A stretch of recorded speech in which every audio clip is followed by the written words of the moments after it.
In today's Dino Pup news, our first new footage since the teaser, and plenty more besides. Let's start with what's new, since that's obviously the most exciting. CBS Mornings was first with new footage, but then a little featurette was uploaded in full. So, let's break things down. We are exclusively revealing one of the pup's new prehistoric pals. This is Rhubarb. Oh, I love that name. Well, first up, a still of Rhubarb, but I think it would be a stretch to call this an exclusive reveal, even if some pesky fan channel on YouTube hadn't told everyone about him a year ago. We have had an entire episode of the show with him in it, and even if that doesn't count because it maybe wasn't meant to be uploaded, we've seen him in book pages and, the teaser. Even this shot was in teaser 2, though how much we were meant to see teaser 2 is pretty unknown as well. Adorable Dino joins a star-studded cast. This pic is brand new to us though, and not in the featurette. Given we know finding your roar is important to Rhubarb, this would seem to be connected to that little arc of his. Since this seems kinda early on and not very serious though, I'm gonna go out on a limb and guess this is him failing to roar at first. Maybe he just squeaks or sounds cute. I find Ryder's dramatic pose kinda funny here, but I think I might end up wishing Marshall didn't have that gormless expression quite so much by the time the movie's over. Now let's look at and break down the featurette.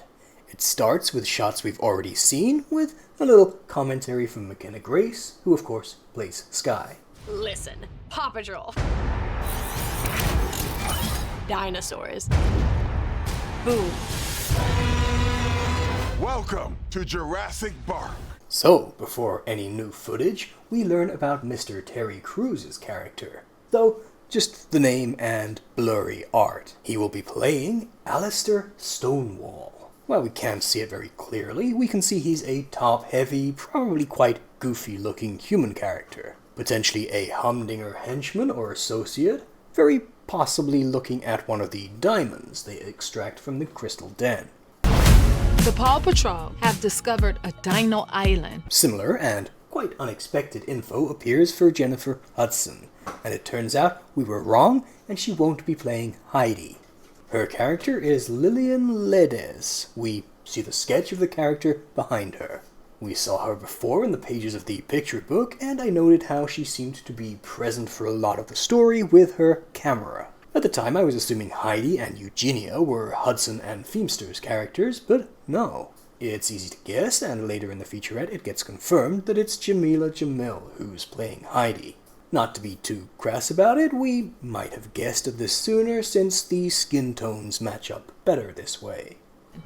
The next scene new to us is this one of the sauropods raising their heads. It's quite reminiscent of an iconic scene from Jurassic Park, of course. With brilliant blue eyes, I assumed this one must be Nellie, but no, later we see hers are green. And it seems all the so-called brachiosauruses are around the same size. We find all of these dinosaurs and find out they're not as scary as we think they are. We then get 2 new shots of the leaf flight sequence. As well as the takeoff shot that's in all iterations of the teaser, we've seen a similar shot from the lesser-known teaser 2 already. Almost certainly that happens just moments after this new clip. It looks to be a spectacular sequence. And little surprised Rocky and Marshall are very cute. This is Timmy the T-Rex. You're a good boy.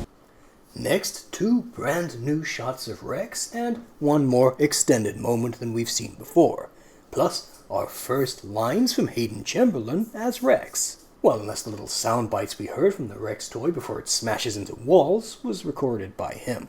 Either way, he has an excellent Rex voice, albeit pretty different from Austin Farley's husky tone in his season 13 appearances. Clearly, this is him introducing himself to the PAW Patrol after he and Timmy have saved Marshall from Janus the Spinosaurus.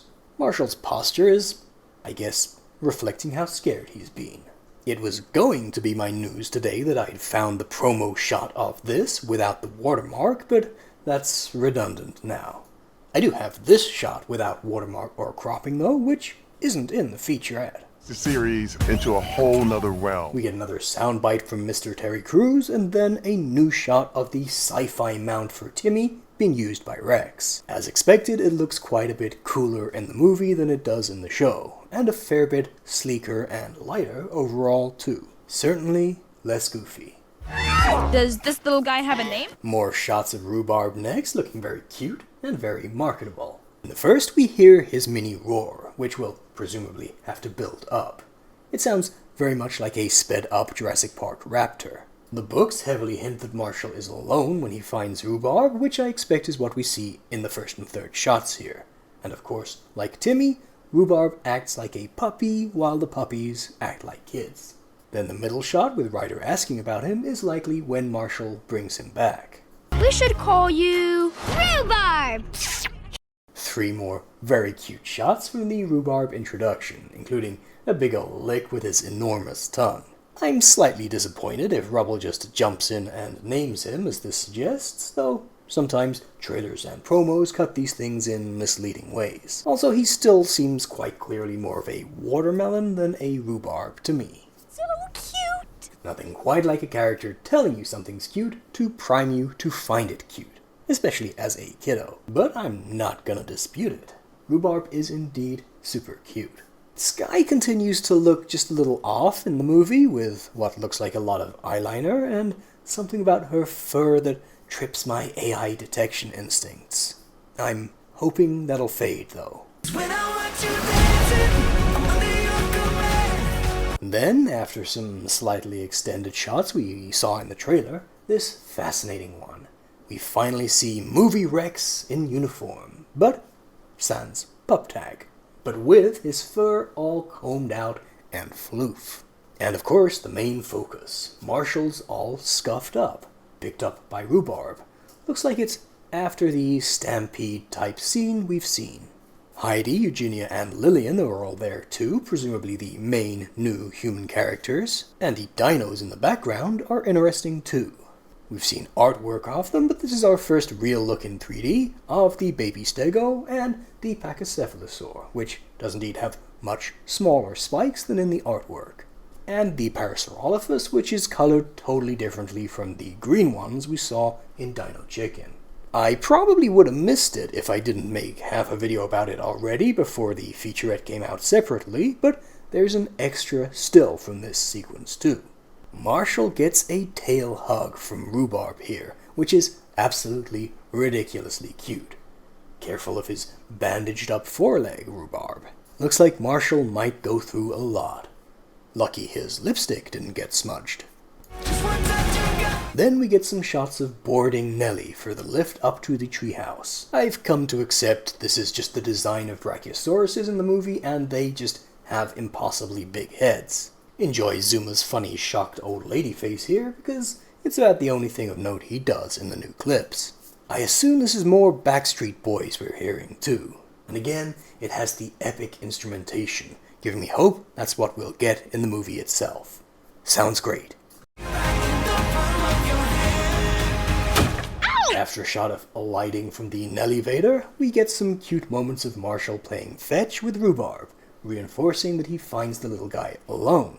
A good little surprise slapstick moment to make the little kiddos giggle.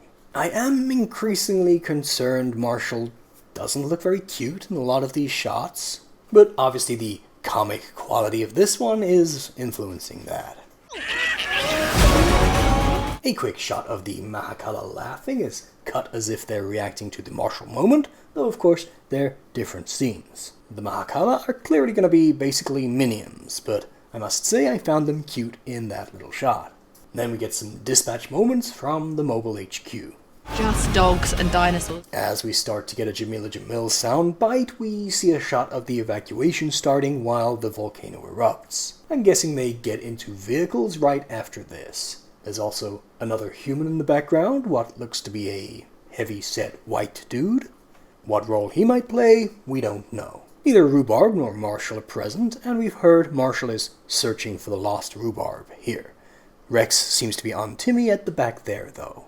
That's the world. Sorry, Jamila, I have to cut your soundbite up. We get the confirmation here that yes, Heidi is Jamil's character. I like her design, but the punning name Heidipothesis gets a groan from me. I would prefer to live in. I Get the feeling they're giving away the triumphant final shots of the movie here. That gorgeous sunset lighting and everyone having found their roar. Since it doesn't really tell us anything beyond that there wasn't a huge tragic ending though, I guess it's fine. Plus, my